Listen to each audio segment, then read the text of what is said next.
Bom, então, boa tarde a todas e todos. Mais uma vez nos encontramos aqui nos nossos encontros mensais do Fórum Permanente sobre Genocídio e Crimes contra a Humanidade. Este é o nosso encontro do mês de julho. E, antes de mais nada, eu queria agradecer imensamente a presença da professora doutora Tatiana de Almeida Freitas Rodrigues Cardoso Skeff. Ufa, fiquei com falta de ar. Esse longo nome. E olha que somos aqui outras duas pessoas com nomes bastante longos, né? Arthur Roberto Capella de Anastácio e Felipe Nicolau Pimentel Lamino. Nomes bastante longos. Mas agora, sem brincadeira, muito obrigado, professora Tatiana, por ter aceitado o convite. Muito obrigado por estar aqui presente com a gente. Os nossos telespectadores, por assim dizer, eles vão continuar entrando, mas a gente já vai começar aqui a apresentação para não demorar muito, não atrasar. Então, em nome do Fórum Permanente sobre o Genocídio e Crimes contra a Humanidade, a gente agradece imensamente a sua presença para nos brindar esse mês com a palestra Os Danos Ambientais na Justiça Penal Internacional, Crime contra a Humanidade ou Ecocídio? E para todos vocês que estão entrando ou que não conhecem toda a nossa a vasta experiência, currículo da professora Tatiana, eu vou só colocar aqui um currículo bem resumidinho, tá, gente? Mas para vocês conhecerem melhor a professora convidada, ela é professora permanente do programa de pós-graduação em Direito e professora adjunta de Direito Internacional na Universidade Federal de Uberlândia. Ela é expert brasileira nomeada pelo Ministério da Justiça, Senacom, para atuar junto à Conferência de Direito Internacional Privado da Haia, no projeto Turista. Ela é doutora em Direito Internacional pela Universidade Federal do Rio Grande do Sul, com período sanduíche junto à University of Ottawa, no Canadá, e mestre em Direito pela Universidade do Vale do Rio dos Sinos, a Unicinos, com bolsa CAPES. Então, é isso. Arthur, se quiser falar alguma coisa. Então, sem mais delongas, em nome do fórum, em nome do professor Arthur também, e dos professores Maria Luísa Tuti Carneiro e Paulo Borba Casella, que infelizmente não puderam estar presentes hoje, duas boas-vindas à professora Tatiana e a todos os nossos telespectadores. E é isso. O espaço é seu, professora, por favor. Mais uma vez, muito obrigado. E microfone é seu, ou palco é seu, como quiser. Bom, muito obrigada, Felipe, pelas palavras, apresentação. É um imenso prazer estar aqui no Fórum Permanente sobre Genocídio e Crimes contra a Humanidade, a quem também saúdo o Arthur, colega de longa data, na luta pelo direito crítico. Então, é um imenso prazer estar aqui hoje falando sobre essa pesquisa, que, na verdade, é uma pesquisa com um tom certo crítico, na medida em que muito se tem falado sobre ecocídio ultimamente, haja vista as mudanças climáticas, porém, nós temos alguns limites no âmbito do direito internacional, os quais nós devemos pensar, justamente para que a gente não utilize essa ferramenta da justiça penal internacional de maneira, eu até diria, equivocada em relação aos fins propostos para o seu nascimento, ainda nos idos do final da Primeira Guerra Mundial. Então, dito isso, essa fala mais introdutória para expor aqui a fala de hoje, eu agradeço o espaço, agradeço o convite, agradeço a oportunidade e peço desculpas pelos equívocos, alguns typos aqui que podem haver no material. Dito isso, já vou pedir para que o Felipe possa passar para a segunda imagem, por gentileza. Pois bem, ecocídio. Será que ecocídio existe? Ou será que ele não existe? Essa é a grande pergunta que nós devemos nos fazer na atualidade. Uma pergunta que eu diria que é uma pergunta assim, de pesquisa, a qual eu venho desenvolvendo para essa temática, seria justamente olhar para o Estatuto de Roma, olhar ali para o documento que cria o Tribunal Penal Internacional de 98, que entrou em vigor em 2002 e que é bem interessante porque nós temos aqui um funcionamento, né, de mais de 20 anos já do Tribunal Penal Internacional, o que esse ano, então, celebra uma data muito importante também, e faz com que a gente reflita, né, bom, lendo o Estatuto de Roma, quais são os crimes que estão lá previstos? Bom, no artigo 5º do Estatuto de Roma, a gente vai encontrar lá, né, crime de guerra contra a humanidade, genocídio e agressão. Daí nós vamos olhar nos artigos posteriores, né? Artigo 6º, o que é genocídio, legal. Artigo 7º, o que é crime contra a humanidade, bacana. Artigo 8º, o que é crime de guerra. Não temos um artigo 9º para crime de agressão, acabou virando o artigo 8 bis, em virtude de a gente só ter essa introdução a partir da emenda de Kampala de 2010, que entra em vigor, né, um tempo depois, ainda em 2017, apenas quando Palestina vai aderir a esse instrumento, mas não tem ali ecocídio, né? Ecocídio, muitas pessoas vão fazer uma comparação com genocídio, outros farão uma comparação com crime contra a humanidade.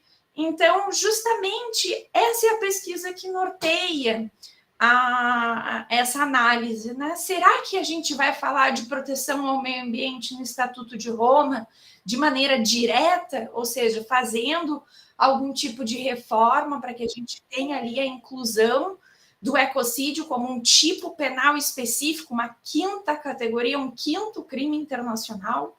Será que já existe uma tutela dentro do próprio Estatuto de Roma que proteja o meio ambiente, que seja de fato, de certa forma, eficiente para que a gente possa defender a não inclusão do ecocídio no âmbito do Estatuto de Roma? Então, pensando nisso, eu trouxe aqui alguns pontos favoráveis para a gente discutir de uma criação do tipo penal ecocídio no âmbito do direito penal internacional e alguns pontos contrários a essa introdução.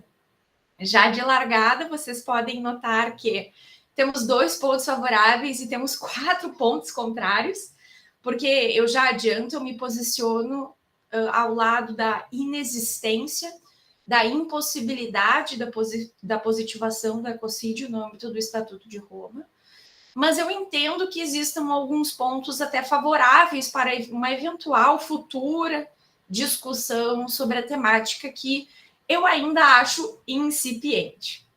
Antes de adentrarmos nesses pontos, eu vou pedir para o Felipe passar para a próxima imagem, em que eu faço uma construção dos debates sobre o ecocídio no plano internacional.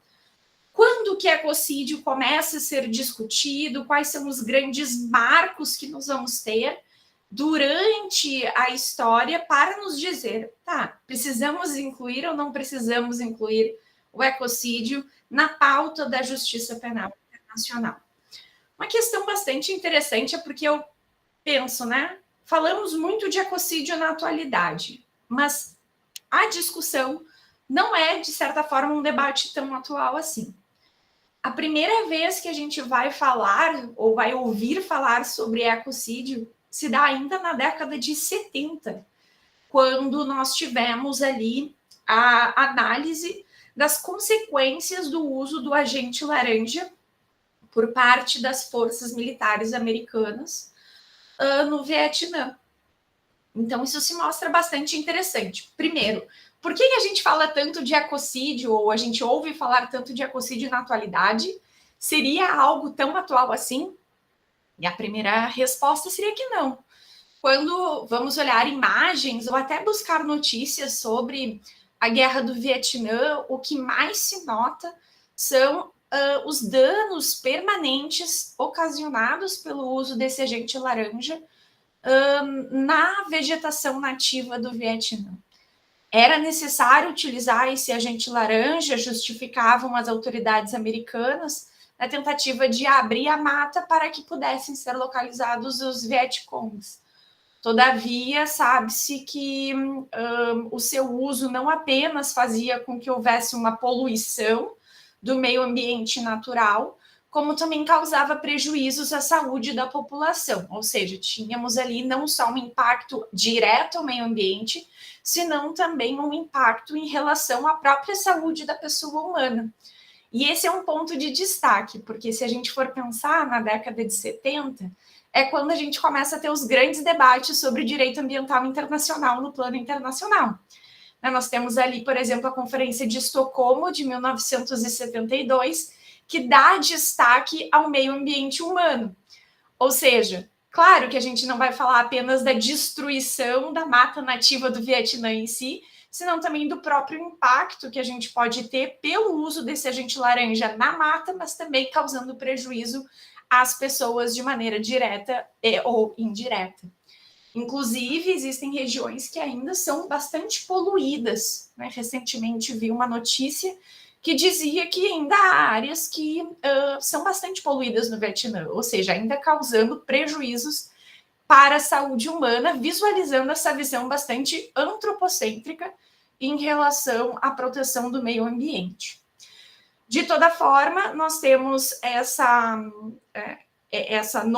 nomeação do ecocídio feita por Arthur Galston, e que vai fazer com que, em 1973, nós tenhamos a primeira proposta sobre a tentativa de falar sobre ecocídio no plano internacional através da International Convention on the Crime of Ecocide, que foi um documento produzido na tentativa de pensar essas consequências.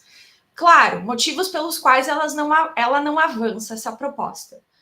Veja que quem utilizou o agente laranja era o próprio Estados Unidos num contexto de Guerra Fria, Havendo esse contexto de Guerra Fria, por certo que isso seria um pouco problemático colocar ali os Estados Unidos on the spotlight, fazendo com que ele fosse acusado de algum tipo de crime internacional ou ensejador de um potencial novo crime internacional.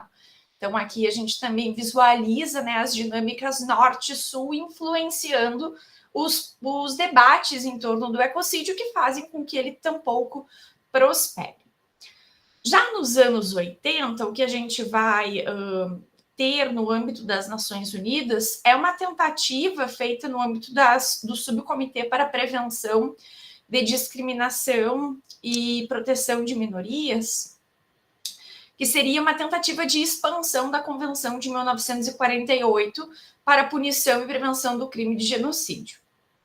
Essa tentativa de expansão da Convenção, ela vem justamente porque o genocídio, ele abrangeria, de certa forma, uma possibilidade de debate que seria em relação a tentar eliminar no todo ou em parte uma parte da população com base em raça, religião, nacionalidade ou etnia, que são os termos da Convenção de 1948, mas daí o ecocídio seria uma tentativa de expansão dessa categoria de genocídio, na tentativa de incluir que o afetar o meio ambiente também poderia causar danos à população.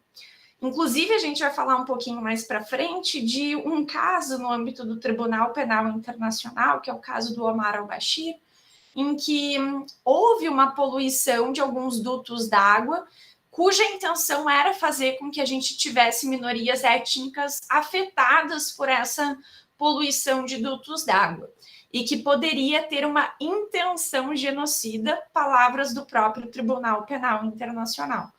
Então, é interessante notar que, de certa forma, os reflexos dos debates havidos na ONU em 80, em que pese não tenham sido avançados, eles até reverberam um pouco na discussão no âmbito do TPI, mas isso a gente vai tratar um pouquinho mais para frente no encontro de hoje.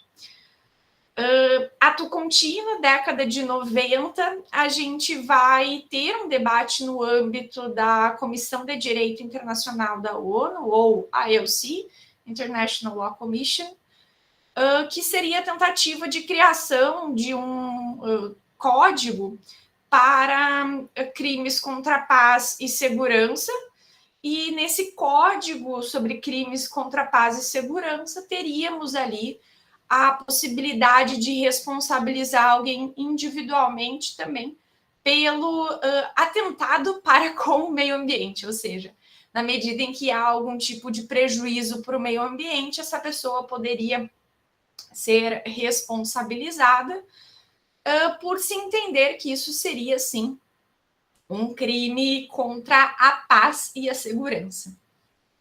Interessante notar duas questões. Primeiro, esse debate da IOC no projeto de tratado sobre crimes contra a paz e segurança, é que quando a gente fala de paz e segurança, de certa forma, abrangeria, né, crimes contra a paz, hoje em dia vamos entendê-los como os crimes contra a humanidade, e seria, de fato, uma tentativa de aproximar aquilo que já se debatia na própria construção do Tribunal Penal Internacional, que seria aliar a proteção do meio ambiente ao crime contra a humanidade. De certa forma, esse código ele não avança, ele, na verdade, fica bastante limitado no âmbito da International Law Commission, só que isso gera um reflexo justamente no Estatuto de Roma, que é uma das alíneas, já não do crime contra a humanidade, mas sim ali do crime de guerra, conter uma previsão de que a violação do meio ambiente natural poderia sim causar um delito internacional. Ou seja, acabamos tendo uma repercussão, não em âmbito ali do artigo 7º, que é o crime contra a humanidade, mas sim do artigo 8º do crime de guerra, ou seja, não seria algo cometido em tempos de paz, mas sim em momentos de conflito armado, que acaba sendo positivado no Estatuto de Roma. E não apenas isso, quando vamos falar lá no Estatuto de Roma, nós vamos visualizar a necessidade de termos um conflito em si, que desemboca em toda a discussão que temos desde o final da Segunda Guerra Mundial, seja com as convenções de Genebra, seja com os protocolos adicionais de 77, que vão fazer com que a gente entenda que uma conduta lesiva ao meio ambiente possa ser considerada um crime de guerra. Só que o tipo penal é crime de guerra e não um ecocídio propriamente, ou seja, acaba sendo uma conduta e não um crime específico. É interessante notar, porém, que quando nós falamos até em responsabilidade internacional, mas não em termos individuais aqui que estamos discutindo, né, no âmbito do Tribunal Penal Internacional, mas sim responsabilidade estatal, a International Law Commission, quando debate o projeto de tratado para a responsabilidade internacional dos estados, vai falar que a gente poderia ter a responsabilidade estatal, enfim, por algum tipo de prejuízo causado para com um outro país cometido por um nacional, seja ele direto ou indiretamente vinculado ao Estado. Mas daí a gente falaria de responsabilidade estatal e não penal internacional. Mas isso é também uma outra discussão que já foi, inclusive, objeto de debates paralelos no âmbito da Corte Internacional de Justiça, a qual vai sim considerar a possibilidade de considerar um Estado responsável pelo dano ambiental causado a outrem, mas não na esfera penal. Pois bem, dito isso, feita essa evolução de 70, 80, 90, em 2000 a gente vai ter um destaque. Uma senhora chamada Polly Higgins, que infelizmente veio a óbito em 2019, era a grande interlocutora a nível internacional sobre o ecocídio, né? Ela trazia uma definição do que seria o ecocídio nas suas obras, que teria ali, como eu trago nessa imagem, a seguinte definição. O dano extenso, destruição, perda de ecossistema ou ecossistemas de um determinado território, seja por ação humana ou por outras causas, a tal ponto que o gozo pacífico pelos habitantes desse território tenha sido severamente diminuído. Ou seja, nós estamos falando, sim, de dano ambiental, um dano ambiental extenso, uma perda de ecossistema pela ação humana ou por outras causas, mas que tenham ali origem também no próprio homem, que causa ali uma severa diminuição da possibilidade dessas pessoas gozarem daquele ecossistema. Então, seria um desmatamento, eventualmente, seria a drenagem ou a poluição de uma área ou de um rio.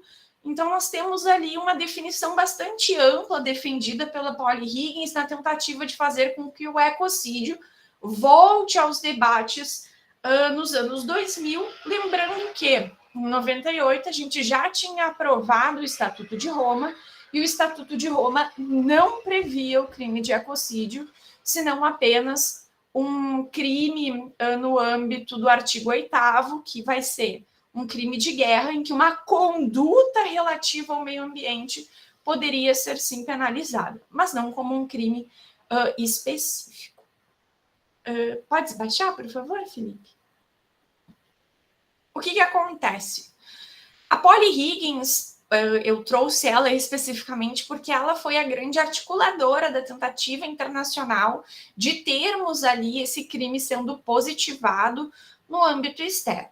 Tanto é que na própria ONU a gente vai ter uma campanha no ano de 2010 chamada Eradicating Ecocide, que é o nome do livro da própria Polly Higgins, cuja capa eu trago aqui e indico a leitura, inclusive, que propõe a definição do ecocídio tal como ela defendia já há 10 anos em conferências, enfim, internacionais.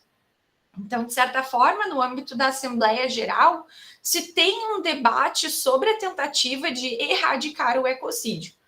Mas, na ONU, os debates eles não estavam muito centrados na positivação de um crime para o ecocídio, senão também uma discussão de que os países deveriam se preocupar com as táticas utilizadas e que sim, a gente poderia ter algum tipo de influência no âmbito da pessoa humana se a gente não cuidar do meio ambiente.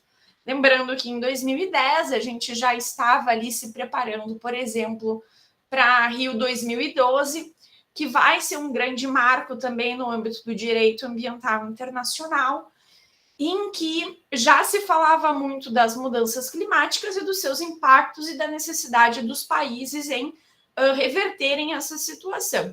Lembrando, né, que ali a gente vai ter 2012, depois a emenda Doha no âmbito das mudanças climáticas, depois teremos questões relativas a próprias mudanças climáticas no Acordo de Paris em 2015 seguindo, né? Então, é bem interessante, porque na perspectiva da ONU, a gente fala de erradicar o ecocídio como sendo uma campanha mesmo internacional, muito atrelada à ideia de mudanças climáticas, à ideia de buscar reverter esse cenário, já que, né, o protocolo de Kyoto não deu certo, então a gente vai para a emenda Doha e Acordo de Paris. Então, é bem diferente, assim, essas discussões já nos anos 2000. De qualquer forma, nós temos uma reviravolta no âmbito internacional, quando em 2016, a antiga procuradora do TPI, Fatou Bensouda, ela libera um policy paper, né? digamos, um posicionamento dela sobre ecocídio, e que causa um alvoroço internacional, porque as pessoas começaram a falar, não, mas agora o Tribunal Penal Internacional vai ir atrás de CEOs de empresas, não, porque agora a gente vai poder falar de punição do indivíduo por danos ao meio ambiente, mas não é bem assim. Né? Se a gente vai ler o policy paper da Fatou Bensouda, a antiga procuradora, que hoje deu lugar ao Karim Khan, nós vamos notar que há sim uma atenção especial que ela dá à destruição ambiental, à exploração ilegal de recursos naturais ou à desapropriação ilegal de terras, mas em que sentido? Né? Seria mais ali num sentido de num ambiente de conflito, em que isso ocorre, que isso pode sim vir a ser investigado, ou relativo ali ao próprio artigo 8º, como sendo um crime de guerra, cuja tática, né, seria essa destruição ambiental, ou inclusive daí encaixando ali em relação ao genocídio em si, quando isso acaba fazendo com que a gente tenha uma eliminação de uma determinada minoria étnica. Ou seja, o policy paper da Fatou Bensouda não fala propriamente vamos punir, vamos positivar, vamos atrás do ecocídio, né? Ele trabalha com a ideia de que temos que observar essas violações também como forma de verificar o que as partes têm feito durante os conflitos, né, avaliando as suas condutas para verificar seja genocídio ou crime de guerra. Em 2017, a Polly Higgins e a Jojo Mehta fundam a Stop Ecocide Project na tentativa de promover a criminalização da conduta já no âmbito do TPI.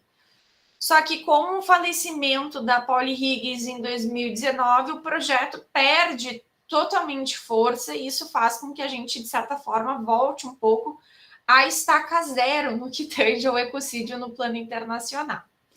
Então, essa é a discussão que nós temos hoje em dia sobre ecocídio, né? A evolução da discussão sobre o ecocídio. Felipe, você pode voltar lá mais um, por favor? Que vemos aqui os nossos pontos favoráveis e os nossos pontos contrários em relação ao ecocídio. Bom, ponto positivo. Qual é o ponto positivo de positivar o ecocídio que estava na pauta da Polly Higgins desde os anos 2000?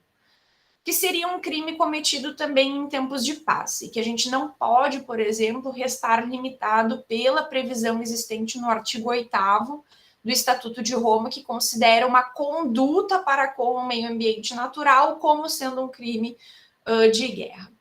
Nesse sentido, é uma questão interessante, porque tanto o crime contra a humanidade quanto o genocídio podem ser cometidos em tempos de paz ou em tempos de guerra.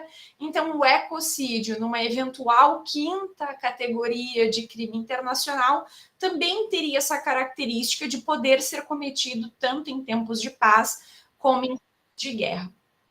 O que acaba sendo bastante interessante, porque justamente se falarmos em crime de guerra, é um elemento fundamental do artigo 8º do Estatuto de Roma que haja um conflito entre as partes, seja ele interno ou internacional. Então, falando em ecocídio para um crime específico, trabalhando com a ideia de também poder ser cometido em tempos de paz, nos traria, de certa forma, essa segurança de que a proteção do meio ambiente natural também ocorreria nesse espaço. Mas daí eu me pergunto sempre, né? Mas quando a gente fala de um crime cometido em tempo de paz, a gente ainda estaria falando, né, de uma conduta que deva ser objeto de apreciação do Tribunal Penal Internacional? Né? Porque, de certa forma, isso vai ao encontro dos debates ali de pontos contrários relativos à própria complementariedade, né?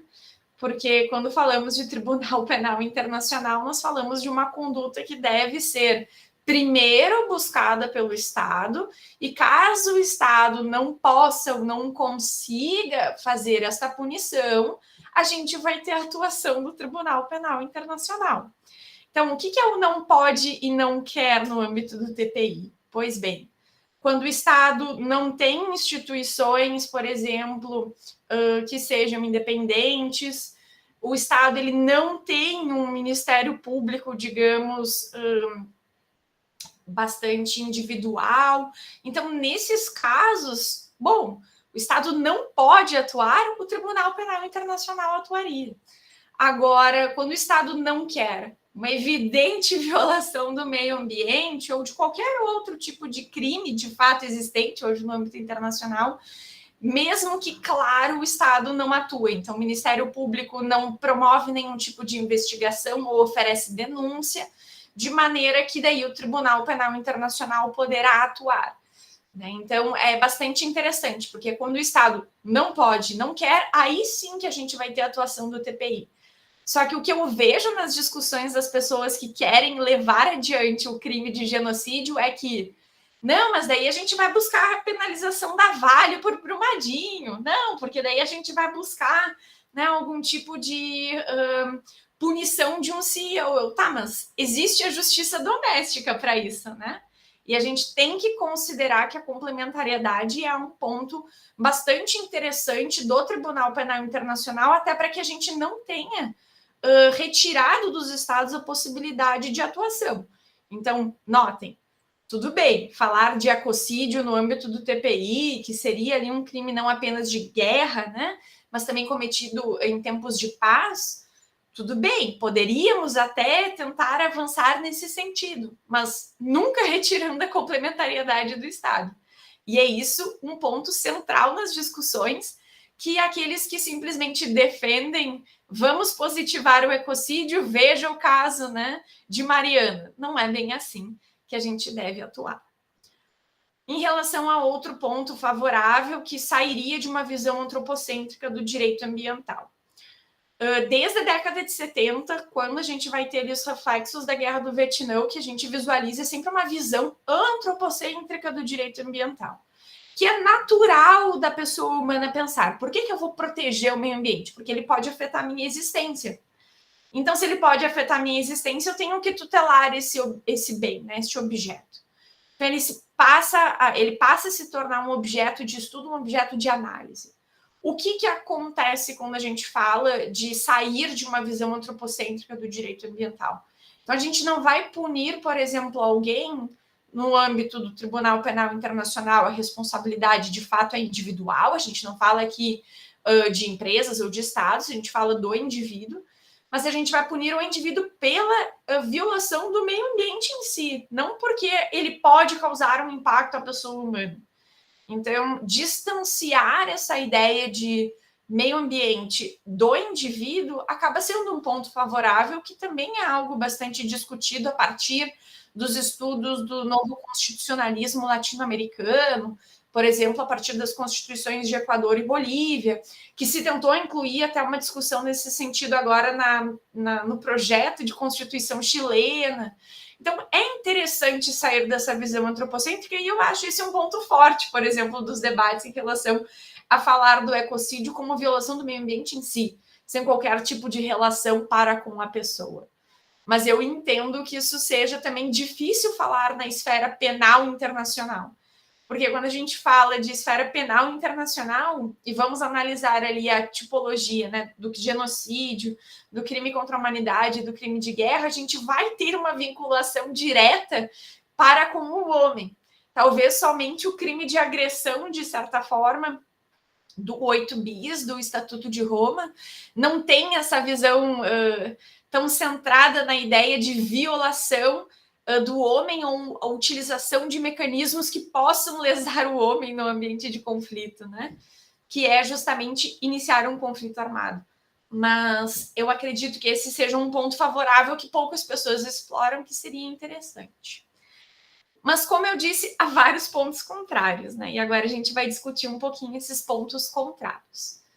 Não há vontade política, de fato, para construir o ecocídio a nível internacional. Não existe essa vontade política. E o que acontece? Por que não existe essa vontade política? Como havia comentado, esses debates que nós estamos tendo hoje, eles não são novos, eles não são, inclusive, do século XXI. Eles datam da década de 70.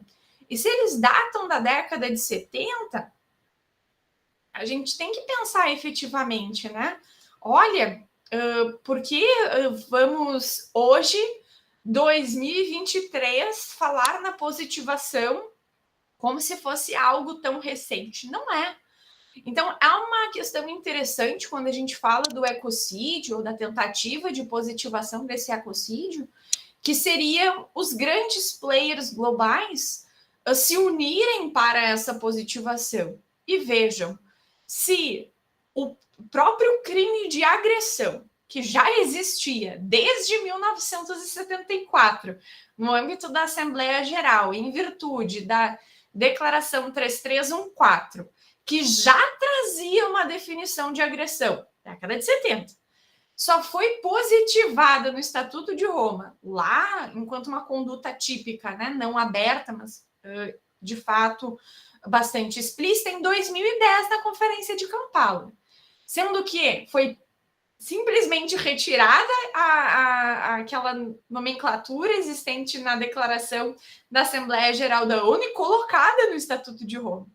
Então, vejam, né, se isso já existia, e hoje a gente fala de ecocídio, em que as ONGs, de certa forma, têm ali uma linha comum, porém, nem sempre tem a mesma definição, não há uma definição única ainda a nível internacional, como que a gente vai querer positivar, né? Não existe essa vontade política.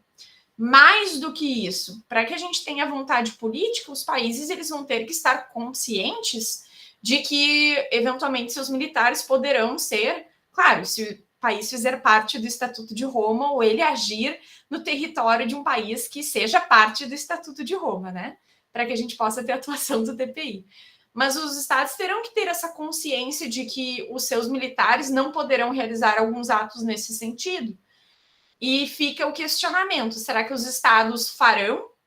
Eu digo isso até, e eu me recordo aqui de algo que até o Felipe tem trazido ali no seu Instagram, que é, por exemplo, o uso de munições cluster hoje em dia lá na guerra da Ucrânia, né? Poxa, temos até convenção internacional proibindo, mas os Estados Unidos falam, não, tá aqui, ó, usem no seu território, né? Então, tipo, pensando, poxa, a gente tem até no contexto de conflito já tantos problemas, será que trazer esse elemento seria algo ambicionado pelos estados, especialmente esses que estão sempre envolvidos nesses conflitos internacionais? Porque ali a gente nota, não há uma preocupação dos Estados Unidos para com o que poderá acontecer no país tão distante que é a Ucrânia, né? Então eu vejo assim, ok, vamos então liberar ou não liberar, enfim, acho um pouco complicado.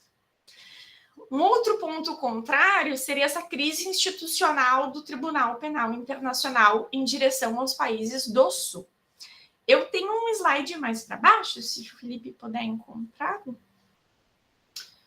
depois desses pontinhos. Mais um. Esse. Né, que é bastante interessante. Por quê? Porque o que nós temos acerca do Tribunal Penal Internacional? Tudo bem, ele foi edificado, abre as portas lá em 2002, temos a primeira sentença em 2012 do Thomas Lubanga, temos depois outras sentenças do Jeremy Katanga, do Pierre Bemba, que foi anulada, depois temos ali do Al-Mahdi, mas se a gente for olhar, quem são as pessoas que são condenadas pelo TPI? Pessoas que vêm de um mesmo continente. E essa é uma discussão que hoje em dia existe muito no âmbito internacional, que é o olhar do Tribunal Penal Internacional para acontecimentos situados no sul global. E esses acontecimentos situados no sul global, claro, ali com um enfoque maior em relação ao que acontece na África. Ah, mas tem uma investigação sobre as Filipinas e a política utilizada contra o combate às drogas. Sim, existe, mas Filipinas também está no sul global. Ah, mas existe uma investigação sobre a queda lá do avião 2014 da Ucrânia. Sim, mas onde é que está a Ucrânia? Está na periferia da Europa. Mas existe uma investigação do Afeganistão. E o Karim Khan, atual procurador do TPI, já disse que a intenção não é muito ir atrás agora dos militares americanos, mas verificar outras circunstâncias que existem. Ou seja, não há uma intenção política, de fato, do Tribunal Penal Internacional em olhar para acontecimentos que estejam fora do sul global, de certa forma, né? Esse debate ele vem muito forte no início do século XXI, que leva, inclusive, a diversos países a tentarem sair do tribunal. Tentarem, eu digo, porque poucos tiveram sucesso. Filipinas teve sucesso, por exemplo, mas a África do Sul não teve, em virtude da própria Constituição proibir que ela saísse do TPI. Mas eu fico me perguntando, né? Onde que o Tribunal Penal Internacional atuaria quando verificando essa questão ambiental? Será que ele investigaria, por exemplo, a conduta de empresas canadenses que atuam no Brasil na exploração de metais preciosos? Será que ele, ou CEOs de empresas, né, não a empresa em si, será que ele investigaria, por exemplo, a conduta realizada pela França nas suas antigas colônias? Porque a França, hoje em dia, disse, né, não pode mais pegar avião de curta distância, nós vamos eliminar a taxa de carbono, de poluição, mas ela continua sendo a maior exportadora de lixo para suas ex-colônias. Então, eu fico me perguntando, será que haveria, assim, uma atuação com, né, o presidente francês por permitir políticas nesse sentido? Né, em relação a CEOs de empresas situadas no norte global que fazem com que a gente mantenha essa exploração do meio ambiente no sul? Isso, inclusive, faz parte de uma outra pesquisa que eu tenho no financiamento da CAPES, que é da colonialidade climática, que faz com que a gente tenha, de fato, a sustentação desses padrões, tal como se ainda tivéssemos colônia e metrópole, mas em relação à própria exploração do meio ambiente. E a positivação de um crime do ecocídio, por exemplo, poderia fazer com que a gente mantivesse essa perspectiva de abuso e de, enfim, controle dos recursos naturais por outras roupagens pelo norte global. E aqui seria uma roupagem a partir da justiça internacional, né? Então, isso me preocupa muito.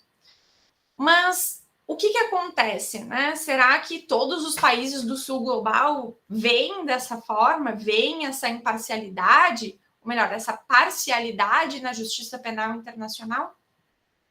E eu já digo aqui que, por exemplo, durante a 18ª sessão da Assembleia das Partes do TPI, Vanuatu, que é um país, uma ilha no sul global, disse que não, a gente precisa positivar o ecocídio.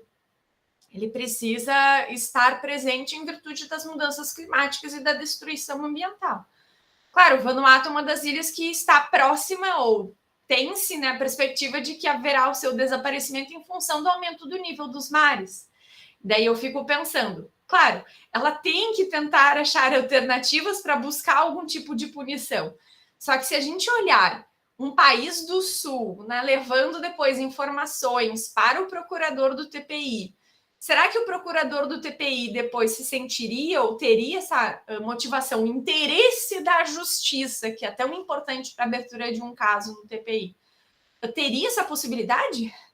Né? Se com os crimes cometidos no Afeganistão, o Karim Khan agora, diferente da Fatou Bensouda, antiga procuradora, já está dando um passo atrás, imagina ir atrás de um CEO de uma grande empresa ou de um presidente de um país pelas mudanças climáticas, sabe? Eu acho um pouco difícil. Tanto que o Tribunal Penal Internacional nunca recebeu tantas contribuições voluntárias dos Estados-partes quanto esse ano, após a emissão dos mandados de prisão contra, por exemplo, o Putin e a sua ministra, porque havia um interesse político ali por trás. Então, é muito complicado, existe essa parcialidade. A gente pode voltar naquele segundo slide, Felipe, por gentileza? Esse. O terceiro item contrário, que seriam as condutas ecocidas, não são, ou melhor, são em grande parte cometidas por pessoas jurídicas. Por isso que eu sempre estou dizendo, ir atrás do CEO, ir atrás do CEO. Só que no âmbito do direito ambiental, tal como, por exemplo, no âmbito do direito do consumidor, e até no âmbito do direito do trabalho, aqui dentro do Brasil mesmo, nós vemos, por exemplo, uma impossibilidade gigantesca, por vezes, de desconsiderar a pessoa jurídica. E a gente teria que trabalhar com a desconsideração da pessoa jurídica no plano internacional. Para falar que não é a empresa que a gente vai responsabilizar, a gente vai responsabilizar a pessoa, né? A pessoa que está à frente da empresa. E eu fico pensando, né? Se esse não... É um debate que a gente tem que ter a nível internacional, né? É muito complicado falar de desconsideração da personalidade jurídica já no plano interno, quiçá no plano internacional. Então, essa questão envolvendo as pessoas jurídicas, né, que não fazem parte do escopo do TPI, porque o TPI ele atua especificamente em relação a indivíduos, eu fico me perguntando, poxa, a gente vai ter que fazer uma evolução tão grande no âmbito do direito internacional e tão rápida, que talvez ele não queira, né, no sentido de que os países que controlam o direito internacional não queiram agir dessa forma. Países que controlam o direito internacional são aqueles situados no norte global. E, por fim, um outro ponto contrário é a própria complementariedade. Daí a gente pode ir no slide de complementariedade, por gentileza. Ele é o... ali em cima. Esse. Obrigada. Complementariedade do TPI, que eu falava justamente, pois bem, a gente vai precisar não apenas que tenhamos, de fato, para a positivação do ecocídio, uma tentativa de que os estados não podem e não querem atuar para que daí, eventualmente, o Tribunal Penal Internacional atue. O não possa e não quer também envolve, por exemplo, a positivação do delito a nível doméstico. E que países positivam o ecocídio hoje em dia? Né? A gente visualiza, por exemplo, no Brasil, um projeto de lei que altera ali a lei de crimes ambientais para tipificar o crime de ecocídio. Mas olhem a conduta que é responsável por um desastre relativo a um rompimento de barragem, ou seja, em consequência do que houve em Mariana e Brumadinho. Não se encaixa na mesma definição que nós temos discutida desde os anos 2000 pela Polly Higgins. Então, essa positivação doméstica ainda teria que ser alinhada àquilo que se discute no âmbito internacional, e nem isso nós temos. Para que, eventualmente, a gente possa, uma vez tendo o delito doméstico e o país, assim, não querendo atuar, mesmo assim, o TPI possa atuar. Se não, de fato, sem a positivação doméstica, o que vai acontecer é que sempre teremos uma atuação direta do TPI, e essa não é a intenção da Justiça Penal Internacional. E, além disso, a gente tem que pensar também numa eventual consequência para a jurisdição universal, porque uma vez tendo um outro país que tem essa positivação, este outro país pode acabar requerendo que o ecocídio seja julgado internamente no seu estado, antes mesmo de chegar à justiça internacional.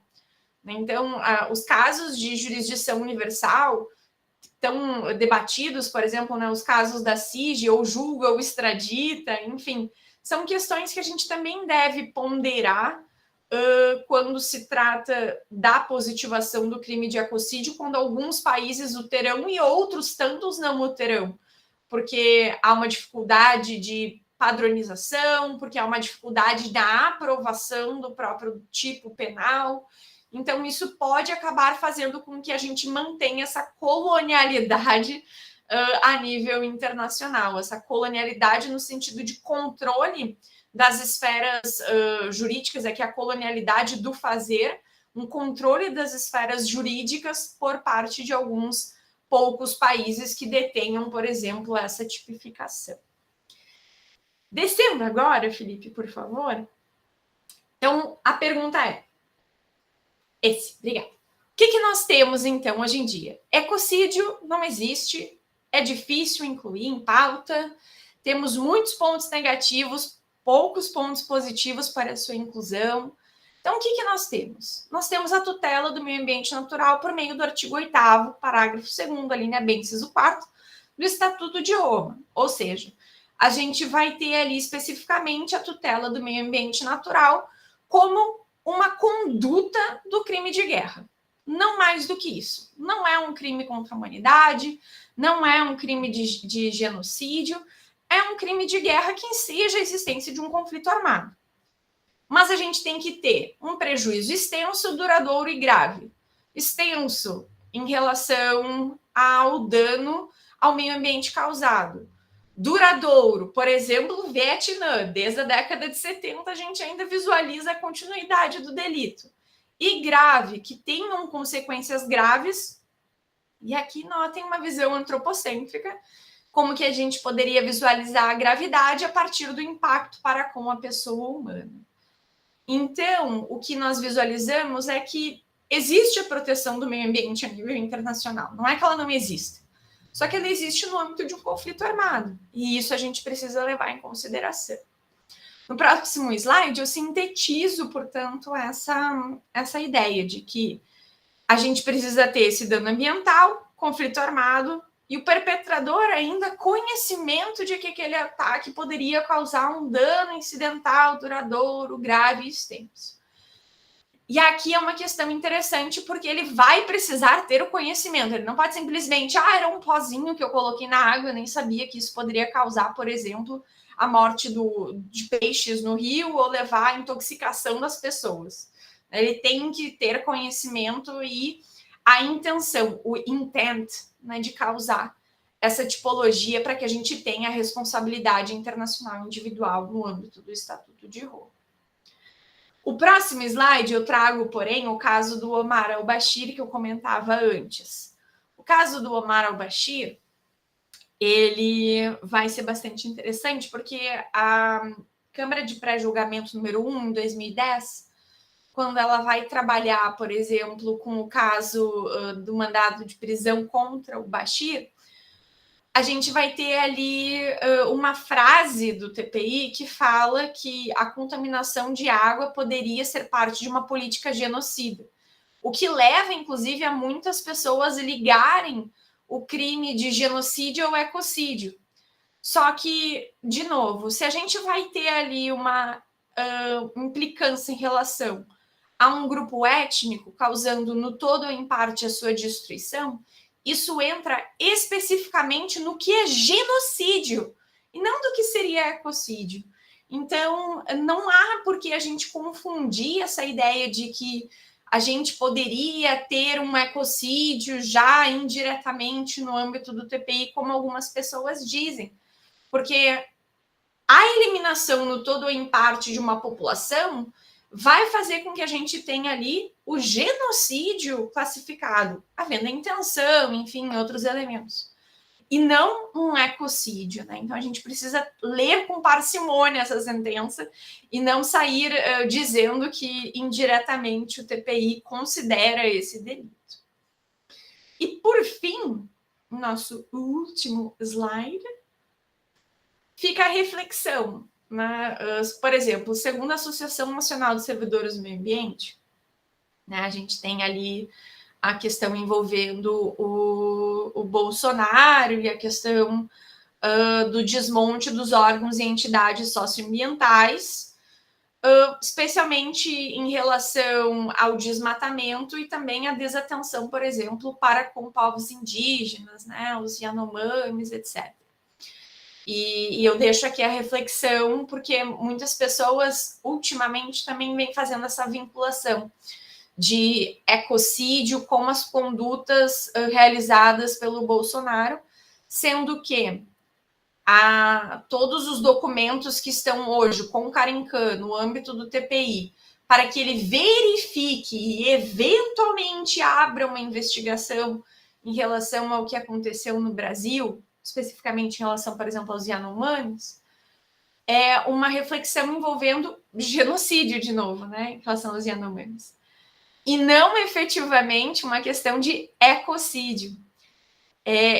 A gente precisa pensar que o desmatamento, a gente precisa pensar que toda a poluição que nós temos causa um impacto ao meio ambiente, causam. Mas daí a minha pergunta é, abordar isso no âmbito da justiça penal internacional é a maneira mais correta / eficiente que temos?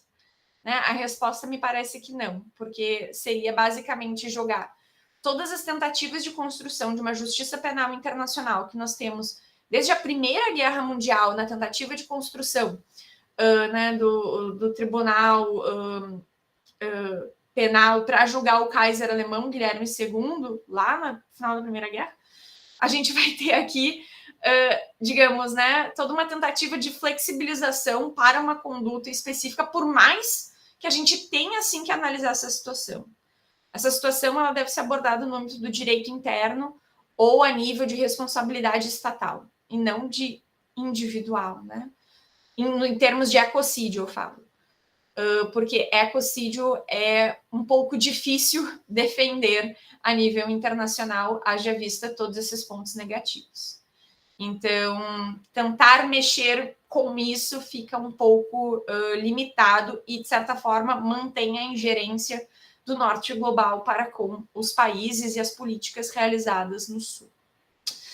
Com isso, com essa reflexão, eu encerro a minha fala, agradecendo imensamente, de novo, Felipe e Arthur, pela oportunidade para compartilhar um pouco dessa pesquisa que eu estou realizando. Muitíssimo obrigado, professora Tatiana. Que palestra ótima. Acredito que faço aqui um comentário que o Arthur há de concordar comigo. Muito rica, aprendemos muito com a sua fala. E pelo avançar da hora, eu não vou nem tecer comentários, eu vou abrir direto para as perguntas que recebemos aqui. Ainda que sofrendo um pouquinho com tecnologias, eu achei uma forma da gente receber as perguntas aqui e o pessoal mandou. Então, eu vou começar pela mais recente que recebemos para depois avançar. Primeiro aqui, a pergunta da Isabela Vilas Boas.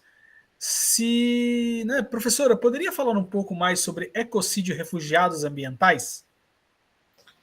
Perfeito. Eu já peço desculpas de antemão, mas eu me emociono com o tema, então eu tendo a falar bastante, né? Desculpa por ter tomado mais tempo.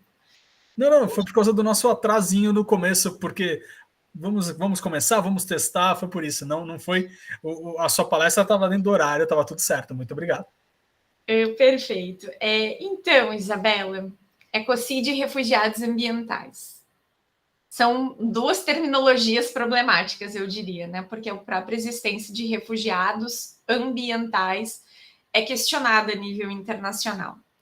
Porque se a gente for olhar os instrumentos jurídicos que nós temos sobre refúgio, a gente conseguiria encaixar indiretamente o refugiado ambiental dentro da violação de direitos humanos sofrida por ele de maneira sistemática e ou grave dentro de um estado, seja aqui no continente americano, seja no continente africano, o que não acaba tendo nenhum tipo de alusão na Europa ou na Ásia ou na Oceania. Então, se a gente já tem um problema em relação a configurar uma pessoa como sendo um refugiado, seja ambiental, climático, como um sujeito que deve ser protegido pelo direito internacional, em que pese eu tenho aqui algumas críticas sobre a própria existência, mas isso é um outro tema, eu diria que quando falamos de danos ambientais e danos ao meio ambiente natural e que possam causar um êxodo populacional, isso é coberto, por exemplo, pela própria ideia de responsabilidade estatal. Porque quando a gente fala de responsabilidade estatal, causar dano a outro estado de maneira transfronteiriça, gerando impactos como, por exemplo, um êxodo populacional, isso pode trazer a punição para o estado. Agora, falar que isso seja, né, uma prática de uma política de um determinado indivíduo que utiliza o meio ambiente para causar esse êxodo populacional, fora do que o artigo 8º do Estatuto de Roma já prevê, é um pouquinho, eu penso, ir além daquilo que a normativa internacional hoje e a vontade internacional hoje prescrevem, né? Eu diria que grande parte desses problemas está em quem constrói as normas internacionais, porque a gente, países do sul global, né, não temos voz tão ativa em muitos temas, e temas relativos a meio ambiente e proteção ambiental, me parece que nós somos sempre um ponto de... né, um local a ser observado, e não um player. Então, é um local onde há as violações e não um player que também pode debater como elas devem ser protegidas ou devem ser elaboradas, essas regras. Então, acho que a gente precisa ainda avançar em termos de igualdade a nível internacional para que daí a gente possa debater tanto temas quanto refugiados ambientais, que precisam de uma tutela, concordo contigo, mas falar isso em relação ao ecocídio já é ir além daquilo que a própria política internacional e esses debates desde a década de 70 nos permitem tecer, né? Comentários. Muito obrigado. Passar aqui para a pergunta do Cássio Zen. As perguntas do Cássio, né? Ele fez aqui 3 perguntinhas, elas se conversam, então eu vou colocar num bloco só. Vamos lá, ele até facilitou colocando 1. Tipificar o ecocídio não seria contrário à subsidiariedade do direito penal e princípio da intervenção mínima? Além disso, ele pergunta se há algum estudo de política criminal que indique que a criminalização do ecocídio iria diminuir a prática dos delitos ambientais, que pode, por tabela, diminuir o aquecimento global. E, finalmente, de certa forma, você já respondeu isso no finalzinho da sua exposição, considerando que o Estatuto de Roma não será emendado para a responsabilidade penal de pessoas jurídicas, ou se ocorrer um milagre, isso acontecer, dificilmente teria cooperação dos países, será que o ecocídio não seria um direito penal simbólico? Adoro as perguntas do Cássio. Cássio, participei com ele num outro evento, uma pessoa, né, inteligentíssima e sempre traz perguntas e ponderações muito boas sobre justiça penal internacional. Agradeço aqui o debate, viu, Cássio? Pois é. Para mim, novamente, né, falar sobre a tipificação do ecocídio antes da justiça penal internacional, ela deveria ser um debate na justiça doméstica dos estados.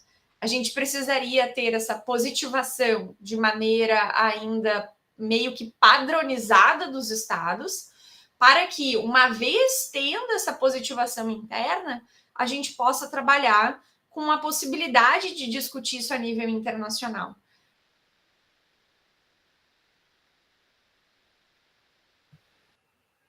Capela, você tá ok, né? Sim. Tá. É um tema polêmico. Esperar alguns minutos, instantes, qualquer coisa. Você tem contato? Eu entro em contato com ela? Tenho, Você... sim, tenho sim.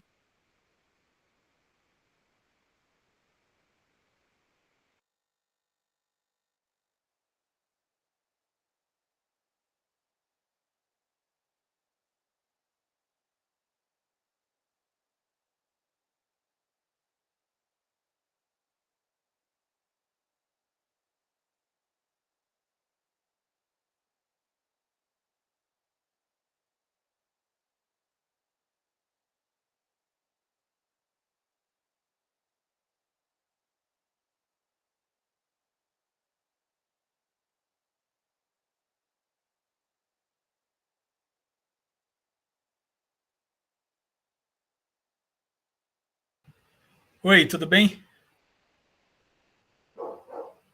Estamos sem seu áudio. Oi. Acabou aí?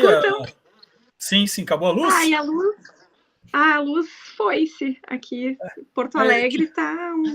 Eu te mandei uma mensagem pelo WhatsApp, ele não chegou. Eu ia ver se a gente falava por telefone e mandava o final do áudio. Se você quiser ficar com a imagem fechada para poder poupar, como quiser. O meu celular tá ok. Se vocês conseguem me ouvir para a gente conseguir só responder o Cássio, tudo bem. Desculpa, gente. Tá perfeito. Vamos lá. Falava, né, sobre as perguntas do Cássio, que a gente precisa trabalhar com essa positivação interna antes de debatê-la no plano internacional. Na medida em que, se a gente discute isso a nível interno, isso garantiria talvez uma intenção política por parte dos estados e uma intenção dos mesmos a levarem isso para um foro internacional para que a gente tenha uma discussão, né? Então, isso acaba sendo bastante importante. Ele falava de subsidiariedade da própria justiça penal internacional, e eu concordo com ele. Primeiro, a gente precisa debater a nível interno antes de seguir para o plano internacional. Posteriormente, né, Cássio vai trazer a pergunta envolvendo as próprias pessoas jurídicas. De fato, as pessoas jurídicas, para que a gente tenha essa possibilidade de atuação, Vixe, agora desligou a luz total, mas estou aqui respondendo. Tudo bem. É bastante interessante, porque a gente não vai conseguir, de fato, emendar o Estatuto de Roma para alargar a possibilidade de penalização dos indivíduos para uma eventualidade de pessoas jurídicas, né? Ele tem total razão quando ele trabalha com essa afirmação, na medida em que é muito difícil que a gente tenha essa cooperação larga dos estados para alterar o TPI em relação a isso.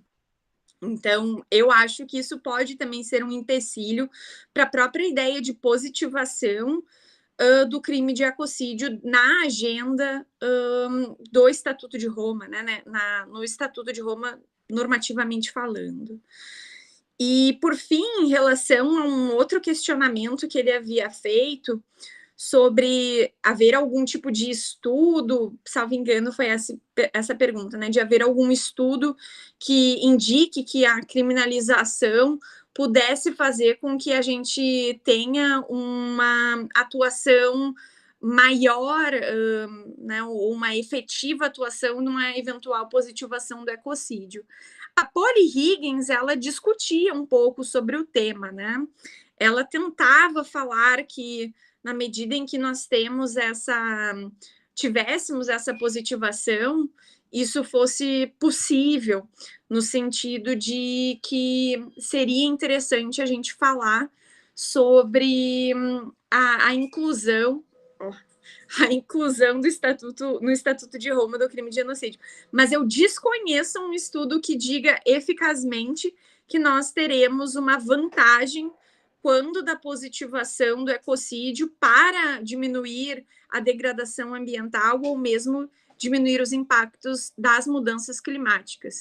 Isso fica muito no plano do achismo e não de evidências científicas. E hoje, evidências científicas são, de certa forma, muito importantes a nível internacional para que a gente possa ter algum tipo de medida sendo levada a uma pauta para inclusão de um determinado item numa agenda de discussão, como seria a inclusão do ecocídio. Então, sem evidências científicas, eu concordo com ele, fica muito difícil de incluir o ecocídio nessa agenda. De certa forma, eu concordo, né, então, com ele nessa afirmação também. Bom, então é isso, as perguntas que nós tivemos aqui. Acho que não vou prender mais a professora, abro aqui o espaço para o professor Arthur poder tecer seus comentários e aproveitar agora que voltou a luz, né? Consegue me ver de novo? Por favor, Arthur. Obrigado mais uma vez, professora Tatiana, pela apresentação, pelas considerações. Que bom que a luz voltou. Nós estávamos vendo você, Caldas, que bom que deu tudo certo.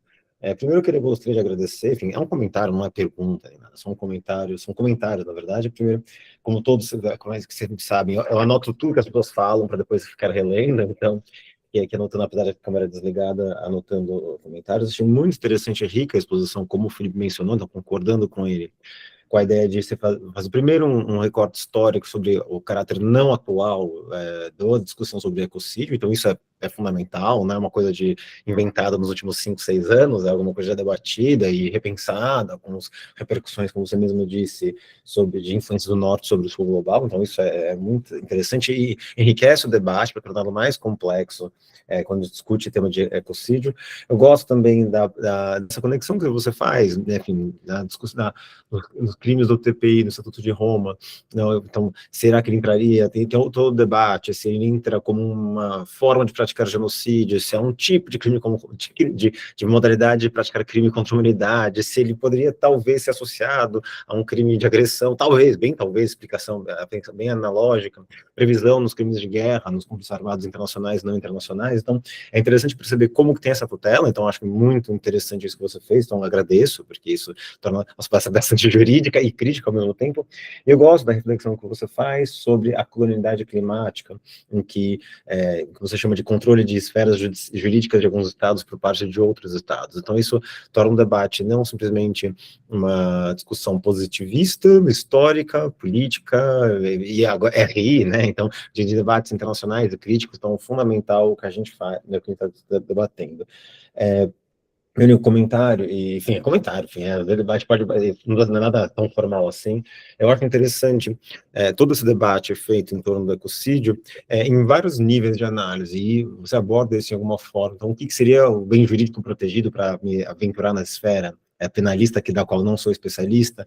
Então, o que define, então, a tentativa, todo esse esforço, tentar definir o que é o bem jurídico protegido por um eventual tipo penal autônomo. Então, acho que dá para pensar em alguma discussão sobre o que seria, na prática, um ecocídio se viesse a ser tipificado. Mas mais do que isso, e eu chamando a atenção para algo que eu ouvi num evento recente de um autor do Norte Global, não vou mencionar nomes de pessoas, nem eventos, mas um autor do Norte Global dizendo que não, a gente não precisa trabalhar o tema do ecocídio, imagina, não é muito difícil trabalhar o tema do ecocídio, de fato é difícil, né? Acho que não sei de minimizar a discussão de debater o que é ecocídio, não, porque nós temos outras formas mais interessantes de proteger o meio ambiente, por exemplo, usar a intervenção armada dos países que desenvolvem práticas ecocidas. Então é interessante ver que se não está, o que é uma provocação aqui colocando, mas o comentário se não está conseguindo mais o Norte Global fazer a colonialidade climática por meio do direito internacional penal, porque alguma dificuldade de fazer um bem jurídico protegido em termos de ecocídio, então já que o direito internacional penal está sendo difícil fazer, então a solução é mais fácil ainda.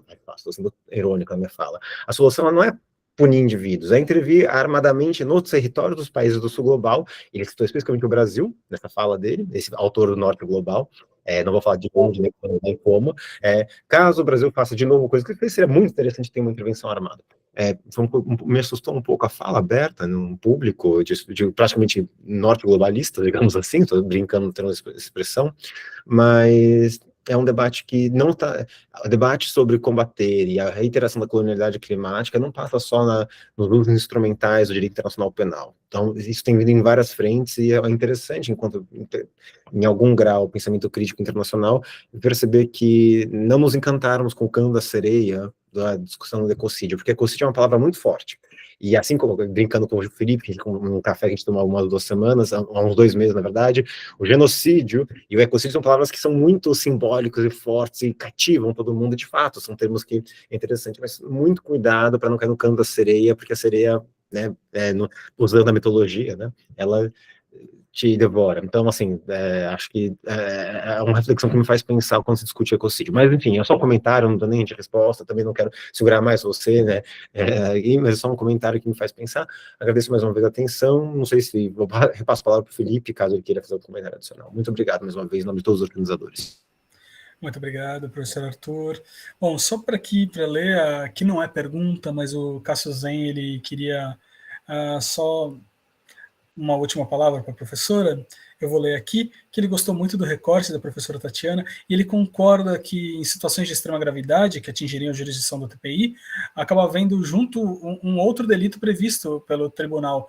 De repente, até no caso de uma poluição específica, targeting um grupo do artigo 6º, né, o crime de genocídio do Estatuto de Roma. Então, só para a gente não deixar nenhuma mensagem sem ser lida, então, mais uma vez, eu agradeço a disposição e ao tempo da professora Tatiana por trazer esse tema tão interessante, às vezes mais interessado por alguns grupos, como a gente pode ver hoje em dia, o grande lobby que tem sido feito na Europa para que o ecocídio seja tipificado, se não internacionalmente, pelo menos internamente nos países, sobretudo na Europa Ocidental, e que está tão na ordem do dia e é tão, como disse o professor Arthur, tão canto da sereia, tão sedutor, tão atrativo, mas façam tal qual Odisseu, amarrem-se no mastro e continuem rumo a Ítaca. Então, por favor, muito obrigado mais uma vez, ouçam o canto da sereia, mas amarrados para não acabar tendo problemas. Obrigado mais uma vez, professora Tatiana, muito obrigado pelo seu tempo e pela brilhante palestra, e obrigado também a todas e todos que estiveram aqui presentes hoje, e não percam nos próximos meses as continuações dos nossos encontros, lembrando que os nossos encontros aqui do Fórum Permanente sobre Genocídio e Crimes contra a Humanidade são mensais, e estão ocorrendo esse ano às terças-feiras, às 17h30, uma vez por mês. Em breve, faremos a divulgação do nosso próximo encontro. Não percam as nossas mídias digitais e outros meios de comunicação. Então, passo a palavra para a professora Tatiana, caso ela queira colocar algumas últimas considerações, mas mais uma vez agradeço profundamente pelo seu tempo e por sua palestra. Muito obrigada, Felipe, muito obrigada, Arthur, e a todos que também participaram aqui ativa ou passivamente, né, desse encontro. Peço desculpas pelo inconveniente da falta de luz, mas é algo totalmente fora da minha alçada aqui. Acho que realmente é um debate muito importante, as colocações feitas pelo professor Arthur, compartilho das mesmas, né? O Norte Global tem tentado, de fato, trazer uma fala que é necessário atuar em relação à proteção do meio ambiente ao Sul, mas eles desconsideram que toda a criação desse problema ambiental foi causado e originado pelas práticas dos mesmos, né? Então, de certa forma, dizer que eles precisam atuar, como, por exemplo, pela tipificação do crime de genocídio, de ecocídio, seria algo, digamos, uma nova colonialidade, né? Uma nova roupagem de intervenção. Por mais que tenhamos que investigar, sim, o que acontece, se de fato tivemos ali, né, práticas omissivas, práticas inclusive ativas por parte de alguns atores do governo, a gente tem que sim atuar, mas dizer que isso deve ser objeto de uma ação a nível de TPI, bem, eu já fico extremamente reticente, porque é utilizar de um mecanismo que foi criado para um fim, mas para fins diversos, né? E isso acaba sendo prejudicial para o Sul Global como um todo. Deixo aqui essa última mensagem, né, dizendo que concordo, então, com os comentários, e que é um prazer imenso estar aqui na presença desses dois grandes colegas, e que espero vê-los presencialmente em um futuro breve, e agradeço novamente o espaço. Muito obrigada e uma boa noite. Obrigado a todos e todas, boa noite, muito obrigado, professora. Até mais. Tchau, tchau. Obrigado, boa noite a todas e todos. Até a próxima.